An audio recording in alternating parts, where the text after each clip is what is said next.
وہاں پر آپ پاکستان تحریک انصاف کا جھنڈا نہیں لہرا سکتے، وہاں پر آپ عمران خان صاحب کا نعرہ نہیں لگا سکتے، وہاں پر آپ کارنر میٹنگ نہیں کر سکتے، وہاں پر آپ سیاسی ایکٹیویٹیز نہیں کر سکتے، تو کون سی جمہوری ملک میں یہ ہوتا ہے؟ اور کون سی جمہوری سیاسی پارٹی اس طرح کا رویہ رکھتی ہے؟ کل ہمارے پارلیمانی اجلاس میں ہمارے پنجاب کے ایم این ایز یہ کہہ رہے تھے کہ وہاں پر ہمارے جو سیکیورٹی گارڈز ہیں ان سے بندوق لے لیتے ہیں اور ان کے اوپر جو لائسنس کا کوڈ ہوتا ہے وہ ٹیمپر کر دیتے ہیں۔ جو گاڑیاں ہمارے ایم این ایز اور ایم پی ایز یا ورکرز یا وہاں پر عہدیداروں سے لے لی جاتی ہے ان کا چیسس نمبر وہ ٹیمپر کر لیتے ہیں۔ تو مطلب ایک سیاسی پارٹی جو اپنے آپ کو جمہوری بھی سمجھتی ہے، جو ہے نہیں، وہ اخلاقی اور ذہنی پستی کے اس مقام تک پہنچ چکے ہیں کہ یہ چیزیں کر رہے ہیں۔ جو ہمارے وہاں پر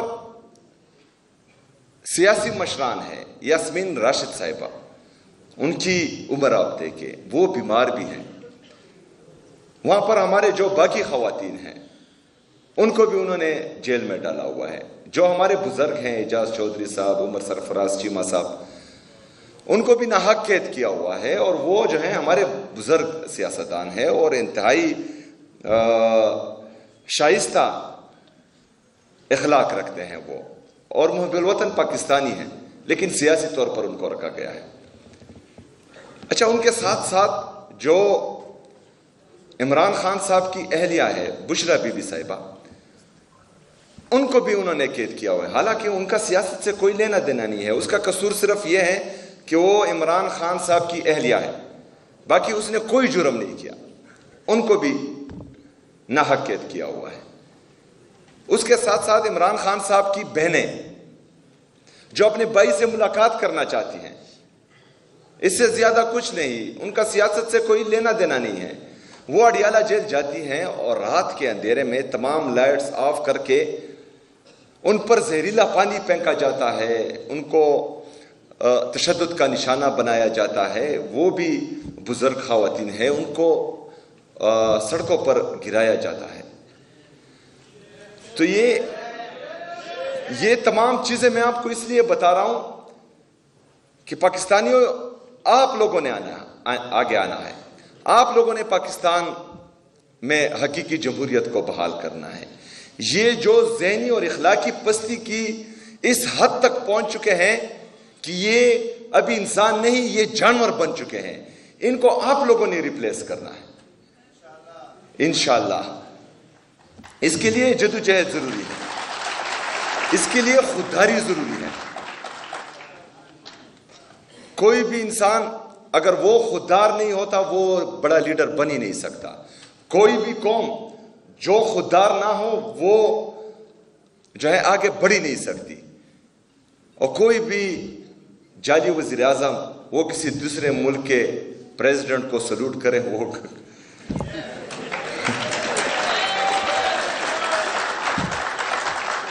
وہ ہماری ریپریزنٹیشن کر ہی نہیں سکتا، کیونکہ پاکستانی خوددار قوم ہے۔ اور ہمیں شرم محسوس ہوتی ہے، ہمیں شرم محسوس ہوتی ہے جب ہمارا کوئی بھی وزیر اعظم کسی باہر ملک میں جاتا ہے اور وہ چٹ دے کر خطاب کرتا ہے اور چٹ پکڑتے ہوئے اس کا ہاتھ بھی کانپتا ہے۔ ہمیں شرم محسوس ہوتی ہے بحیثیت پاکستانی، بحیثیت خوددار قوم، جب ہمارا وزیر اعظم کسی دوسرے ملک میں جاتا ہے اور وہاں کے پریزیڈنٹ کو سلوٹ مارتا ہے۔ ہمیں شرم محسوس ہوتی ہے کہ ایک صوبے کا وزیر اعلیٰ، اس کا پاسپورٹ سٹاپ لسٹ میں ڈال دیا جاتا ہے اور دوسرے صوبے کے وزیر اعلیٰ کو پاکستانی ایئر فورس کا جہاز جو ہے وہ پوری دنیا میں گھماتا ہے۔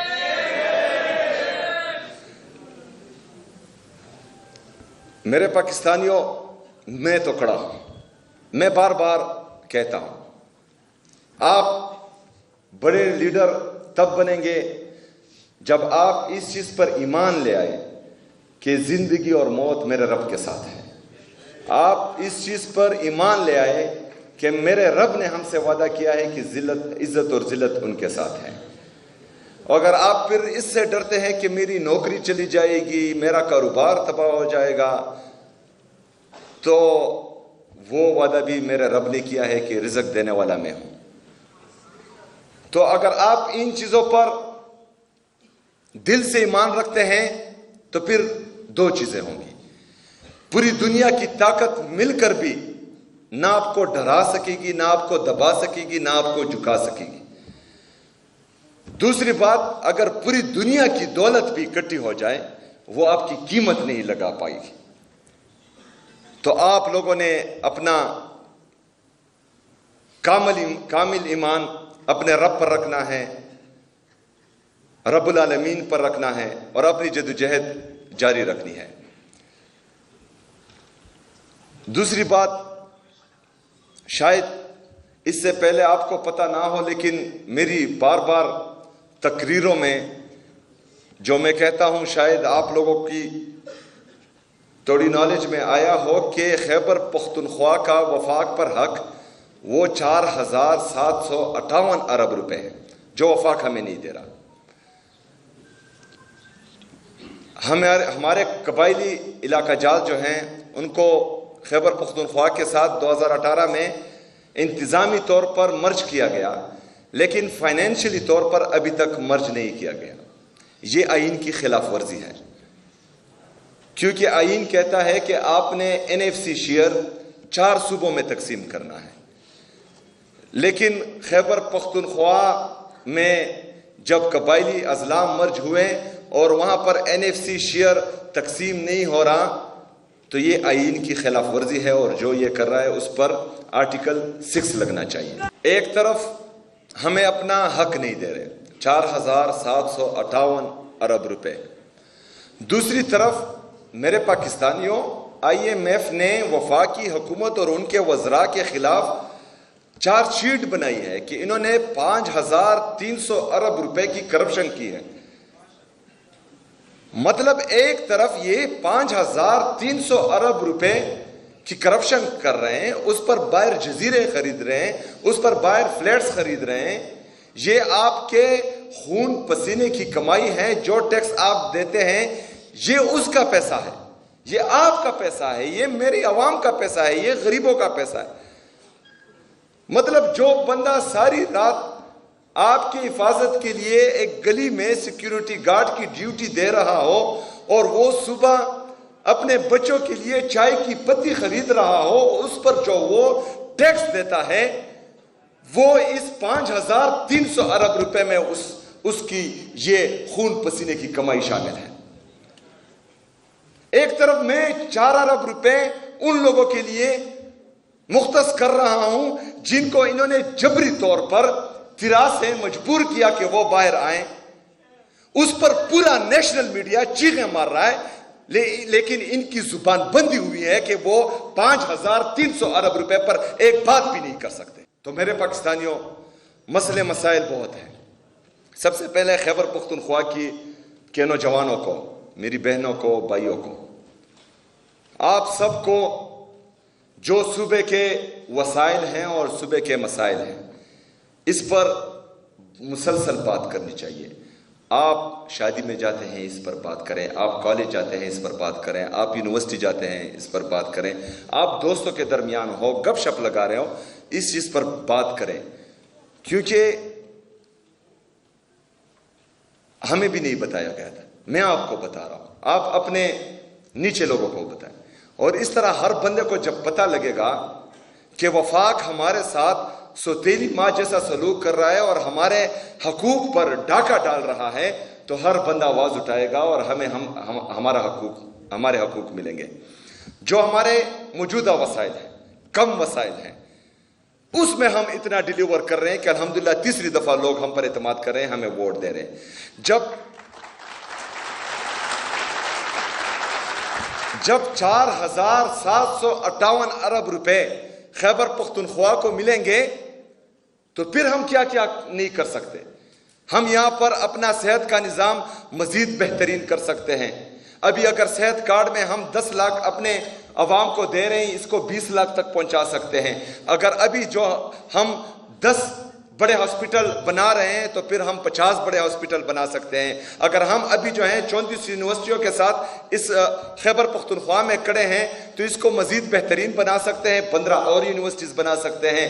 جو ہمارا پرائمری ایجوکیشن ہے, جس میں پرائمری سے مڈل تک ہمارا ڈراپ آؤٹ انتہائی زیادہ ہے, اس میں ہم مڈل سکولز بنا سکتے ہیں, اس میں ہائر سکولز بنا سکتے ہیں, ہائر سیکنڈری بنا سکتے ہیں, کالجز بنا سکتے ہیں, ٹیکنیکل ایجوکیشن کو بہتر بنا سکتے ہیں, ووکیشنل ٹریننگ انسٹیٹیوٹ بنا سکتے ہیں, اپنی بہنوں کو قرضے دے سکتے ہیں, بھائیوں کو قرضے دے سکتے ہیں, اپنی معیشت بہتر کر سکتے ہیں, انڈسٹری لگا سکتے ہیں, اپنے معدنیات کو بہترین کر سکتے ہیں, اپنے قدرتی وسائل کو ایکسپلور کر سکتے ہیں.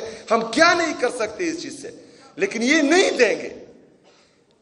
ایک مائنڈ سیٹ جو اوپر بیٹھا ہے, جو 78 سال سے خیبر پختونخوا کو اور پختون کو دبا رہا ہے, آگے آنے نہیں دے رہا, وہ مائنڈ سیٹ کبھی بھی نہیں چاہے گا کہ خیبر پختونخوا اور پختون ترقی کرے. لیکن یہ پھر ذمہ داری کس کی ہے؟ میری اکیلی کی ذمہ داری نہیں ہے, یہ آپ سب کی ذمہ داری ہے. میں تو لڑ رہا ہوں, میں تو جھگڑ رہا ہوں, میں تو آئین اور قانون کے دائرے میں رہ کر ہر وہ راستہ اپنا رہا ہوں جس سے آپ کا مقدمہ میں ہر اس فارم پر رکھوں. لیکن آپ کی بھی ذمہ داری بنتی ہے, آپ نے بھی آواز اٹھانی ہے. جب تک میں زندہ ہوں آپ لوگوں نے صرف بس میرا ساتھ دینا ہے. زب پوش ہو زمان کار پوش ہو.